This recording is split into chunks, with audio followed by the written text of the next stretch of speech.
What's going on, everybody? It's your boy Shuggy from Shook Earth Media. Today, we're talking about the least surprising news we've gotten in a long time, and that is, as I predicted, Resident Evil, the Netflix series, is canceled after one single season.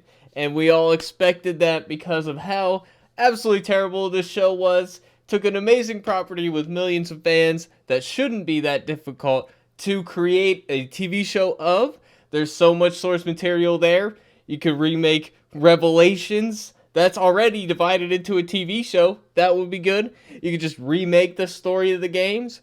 There's so many avenues you could go down. And even if you want to create a new story with new characters, there's infinite potential in this universe.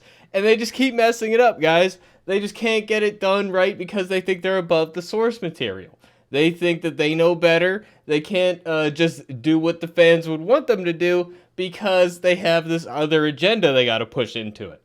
So that's what they're concerned about. So they create two of the least likable characters of all time, and they are the main protagonists, while they take Wesker, who's a villain that people like to hate, basically, and they made him into a milquetoast boring scientist guy who has an amazing actor, but just not as interesting and definitely in no way faithful to the original.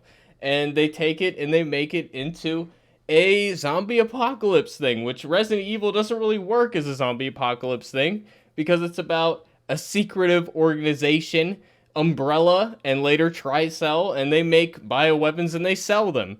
But when the whole world is wiped out by zombies, who are they selling bioweapons to? Why would anybody be in the market for more zombies after the world is completely wiped out? Why are they continuing to do experiments? And they change the whole idea of the apocalypse starts because Umbrella's making an antidepressant. Which the idea of that starting a plague is a bit ridiculous because it's like you would be able to trace that back pretty obviously. They got to do trials and all this stuff, but even without that, it's ridiculous that they would be able to cover up everything that happened at the first Raccoon City that got blown up. But so because of all these things, nobody who was a fan of the original game series liked the show, and I think that even people who had never heard of Resident Evil before would watch a single episode of this show and just see the exact same trends in pretty much every Netflix property.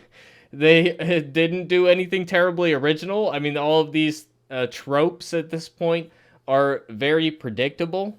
It's like, oh yes, the young kids they're going to be rude to everybody. They're better than everybody. They know everything.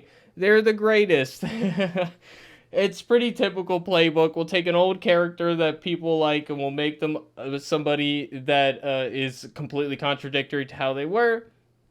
They make it make sense because they're like, oh, Wesker still died like in Resident Evil 5, but he made clones, which I like the idea of the clones, but the whole concept of the supposedly in line with the canon, it's not true at all because in the subsequent games, it was real Raccoon City public knowledge, and Umbrella is rebranded to be a counter bioterrorism group that is making up for the wrongs of the Umbrella organization, and Chris works for them. So this is all the ways it's not in line with the original and why fans don't like it. So it should be as a surprise to absolutely no one that the show didn't work. I mean, another reason the show didn't work is the whole two timelines thing. We got to overcomplicate everything.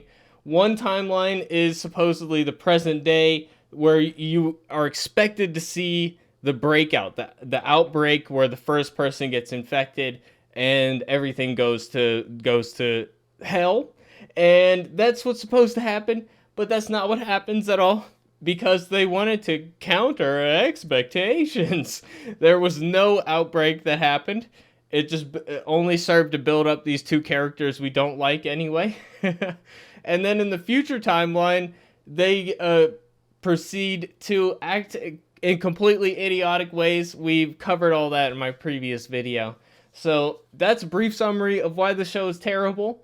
why fans and people who are not fans are going to dislike it. I mean, you have the whole present day timeline where we know what's going to happen, and then we don't even see it happen. So you can get around, oh, we know that there's going to be an outbreak because it can be interesting to see how it plays out.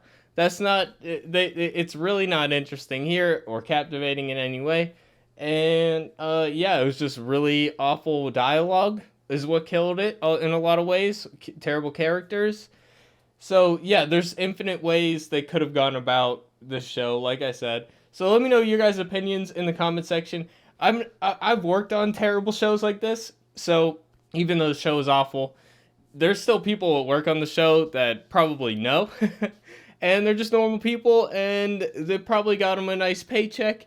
So, you know, I can't fault the people working on the show, so I'm never going to be, like, celebrating that it got canceled. But at least maybe now, hopefully, we can get a decent Resident Evil. I don't know. Like, maybe that probably means Netflix doesn't want anything to do with Resident Evil again.